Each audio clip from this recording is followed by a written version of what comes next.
Hi, I'm Eric, the Security Guy. From a cybersecurity perspective, there are 3 plans that a business absolutely needs to have.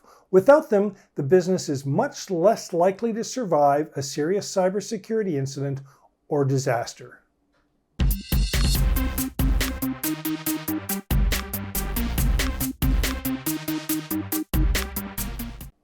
To be clear, we're not talking about nice-to-haves. This is about survival. Over the past few months, we've heard about ransomware attacks on hospitals and the FAA grounding flights because 2 contractors didn't follow proper procedures and corrupted data on a critical system. What we don't hear in the news is how frequently businesses face some type of cybersecurity issue.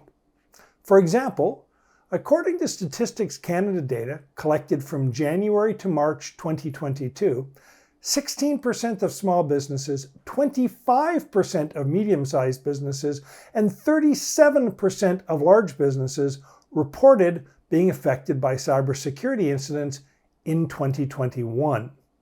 61% of the affected businesses identified external parties as the perpetrator, while a staggering 38% couldn't identify who was responsible. The most frequently reported incidents involve attempts to steal money, demand ransom payments, and the theft of personal or financial data. If we consider that the scope of cybersecurity includes intentional, accidental, and environmental risks to the confidentiality, integrity, and availability of data, the numbers are probably higher. Without appropriate plans in place, some businesses won't survive. The 3 plans every business needs are: 1. A business continuity plan. This plan focuses on ensuring that the business can continue to function in the event of an unexpected disruption. 2. A disaster recovery plan, which outlines how the business will restore critical systems in the event of a disaster. And 3. An incident response plan to address identifying, responding to, and managing security incidents. Large companies usually have a specialist or a team creating and maintaining these plans, and if you're involved in regulated industries or critical infrastructure, you definitely need an expert.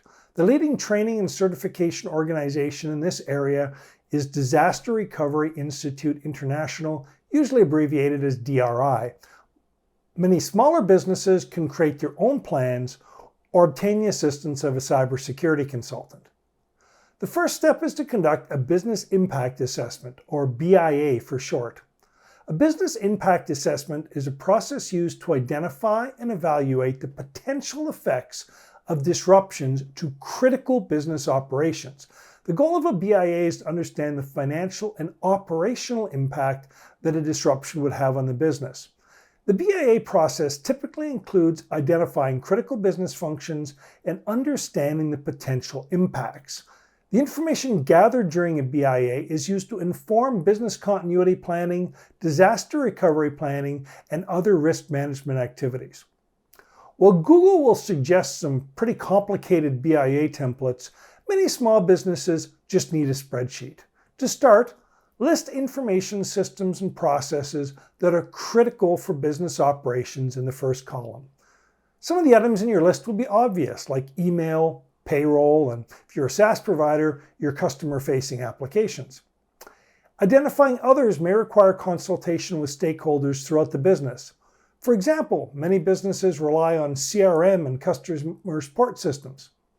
I usually label the second column impacts and summarize how the business will be impacted if the system or process is not available for too long. More verbose approaches will categorize the various impacts in separate columns, and there's nothing wrong with doing it that way. In the next 3 columns, identify the maximum tolerable downtime, or MTD, the recovery time objective, or RTO, and the recovery point objective, RPO. The MTD represents the maximum period of time that a business process can be disrupted without causing significant harm to the operation's mission. Determining the MTD is important because it guides the selection of appropriate business continuity and recovery methods and the depth of detail required when developing recovery procedures. The RTO is the amount of time the business has to restore processes at an acceptable service level to avoid intolerable consequences associated with the disruption. The RTO answers the question, how much time after notification about the business process disruption should it take to resume normal operations? The RPO represents the maximum amount of data, as measured by time, that can be lost after recovery from a disaster, failure, or other event before the data loss exceeds what's acceptable to the organization. The RPO must align with backup processes. For example, daily backups can obviously not support a 6-hour RPO. For consistency, the MTD RPO and RPO are usually specified in hours. Once the business impact assessment is complete, it becomes an important input to assist in the creation of business continuity, disaster recovery, and incident response plans. I'll discuss each in more detail in future videos. Thank you so much for watching, and please help me out by liking this video and subscribing to my channel. As always, if you have any questions or you'd like to suggest a topic for a future video, please leave a comment below. I'd love to hear from you. See you soon.